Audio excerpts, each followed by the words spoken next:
about top 3 teams in the game, and if you're a person that puts Gen.G up there, you're not wrong. Like, I don't know if I would personally do it. I think they are a great team. But because they've always kind of just been in a weird spot. Like, sometimes they have like amazing tournaments, and then other times they kind of just are like, you know, oh, okay, cool, right? That was a run that they had. Oh, look at this, Michael. And that was going to be some judgment given on the Michael from the distance. Oh, man. The judge coming out. No, I think, again, for me, when I look at Gen.G, if I want to be not necessarily critical, but let's kind of quantify what makes them really good. They were really solid at the start, and I don't think their map pool has kept up with them. I think their Ascent, their Split, these sort of maps haven't quite fallen into their comfort zone yet, but Haven, Bind, these sort of things can definitely paint them in a very good picture. So considering this is a very classic map pool we're playing today, Bind, Haven, Split, this could be a good tournament for them, potentially, at least in the very early stages. We'll see if that comes through in the end, if they make it down to potentially that best of 3 territory. But for now, they're looking towards building some opportunities to deny this C hit coming in. Vite's already going to find Effie's, though. That means that the spike will be planted pretty cleanly, and that Omen's a little far off the mark here, so they can't quite swing into this yet. I would certainly say that these 2 teams are, you know, as it currently stands, I think they're, ignoring the scoreline, probably the closest. Cloud9 have the ability to be able to bring this game back. They are not out of this by a long shot. Now, when you have a player like TenZ who has pop-off potential. That said, though, it is going to be quite challenging for them to do that. Player 1 identifies the player is going to be hanging out right by that Radiant box. And he's just going to back away, and they're going to give this round up. Rather to do that than to give up some weapons, maybe get some exit frags. I don't think that's going to really happen, though. They might just mosey on over. Oh, no, actually win from downtown. Nails a shot onto Relics. So not bad. You're just going to make them spend a little bit more cash in this next round. All that is a plus, of course. And that is going to be Cloud9 getting themselves a 5th round win. They have been a bit spotty this entire time. This will be their first win in the half. They desperately needed it. Let's see if they're going to be able to build off of this, though. I'd say the one takeaway for Cloud9 fans, they won the important ones. They didn't just win first 2 pistol rounds, you know, any of that. No, they won the big boy gun rounds. So this is where you could see maybe a bit more of a potential comeback, even though it is a 10-5 scoreline. It looks condemning, but it's not as bad as you think. Quinn, though, looking like maybe a bit of aggression down towards middle could be the answer. Does get a glimpse, but not enough for a shot. Needs to pull away from the angle. A bit on jet action over by Window. We give a lot of love to Wardell, but Win is nasty with the op. He was probably one of the first players I saw. I think it was, I want to say it was the first T1 invitational event when Gen.G debuted, and I was just blown away by Win on the op. He's just a nasty player. That said, though, I think player 1 did see the jet actually make their way into the garage. There goes the orbital strike. It's going to force those players to go over to the side here. Some frags are going to start to be traded out now, as it will be the better end for Cloud9. They get a few more down, and there's just 2 players left now for Gen.G needing to work through this. You got an Omen inside of the garage. A Phoenix going to be hanging out in the back. Mitch needs to be careful. Heal is not going to be available for the remainder of this here. They're going to have to wait a good old long time for that one, but it's only the Omen left alive. Player 1, can he be the player that they need to win this one out? But watch out, though, on the flank, because player 1's going to run right into the Brimstone, and it's Relics who gets the kill, makes them spend some more cash. They're going to be able to pick up some weapons out of this one, and this is when they can start to put something together here, Pansy. They certainly could. I think, in my eyes as well, the composition that Cloud9 is running, though, could fall foul potentially if Win gets that operator and then starts popping off, that we know could happen. They have no flashes on this roster, really. We've seen a lot of Phoenix up until this point on most of the other squads. Running with that Brim, you know, a little bit more of a classic roster, the Sova on there, the Sage. Again, I don't mind it. I think you have to be very wary of the fact, though, that an operator could pop off against you, and when it's on like Win, that wallbang. That little wallbang. Okay. It makes you feel bad. It makes you feel bad every single time that stuff happens. TenZ, not impressed.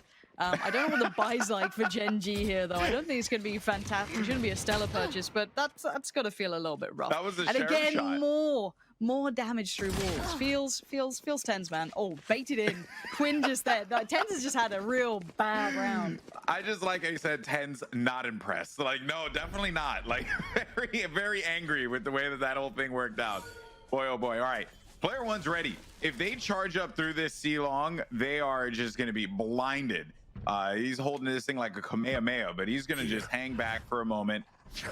Meanwhile, the remainder of Cloud9 are just going to be chilling out over in the back on the attacker side. They only have 46 seconds to work with here. Watch out for that Phoenix on the flank. Just committing on A long, not pushing into Garden. Not just yet, I should say. I spoke a little too soon. They're going to try and remove any kind of opportunity here from them. They need to be careful now. The Hunter's Fury is out. Mitch gets a kill on the player one, so that paranoia is not going to be able to be used here. Effie's now all the way in the back, gets picked off by Relics and just waited. They're pushing in, guns blazing, actually forcing their way through brute strength onto Seaside. And even though they didn't have a lot of weapons to work along with, it still was very well done. They worked along the limitations that the composition has, but they've also played around that Hunter's Fury to great effect. Spot on. Using it as a really good entry piece and kind of playing off the back of it. I think you kind of have to be aware that, okay, we are coming up against pistols. They won't have that utility to hinder us. They won't have that ability. Let's just, guns out sort of, gameplay. Just heads up sort of approach, and I like that. Right, I want to keep my eyes on Twin here and see what he does with that operator. First time we're getting to see a little bit more of it. But we did say that Cloud9 did pick up those gun rounds, so that's we had to pay attention to this. That these guys, it wasn't just a light, couple of rounds here and there. These were hard four rounds. A little bit of strong aggression going to get them some map control. Same towards A-Long for the defensive side.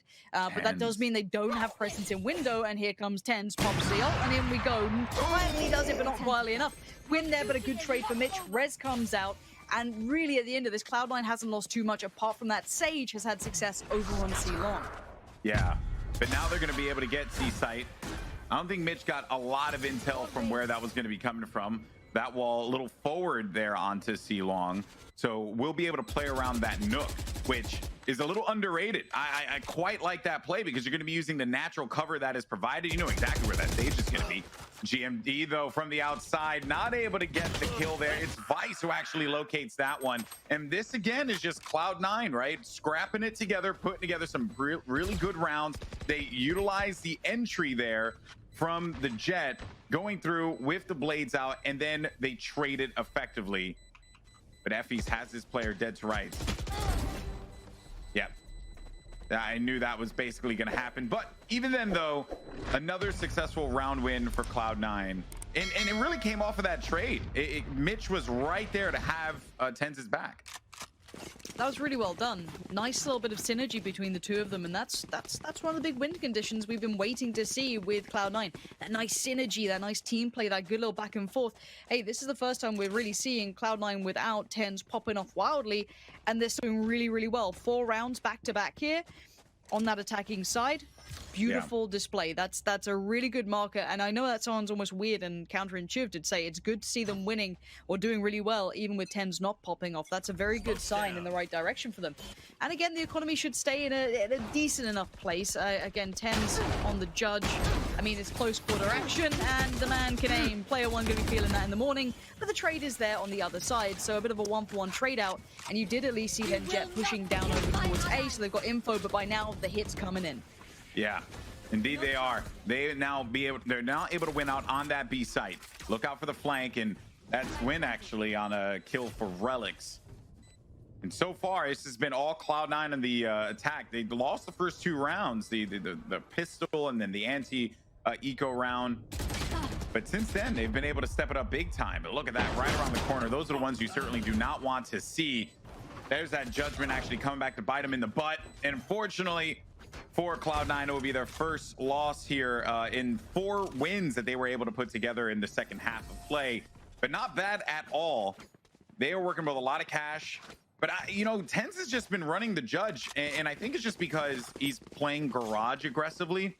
So he's more focused on high impact damage, like just burst damage out of the gate, which I've never really thought about. But it makes sense, especially with a Jet and the way that operator or the agent, can move around.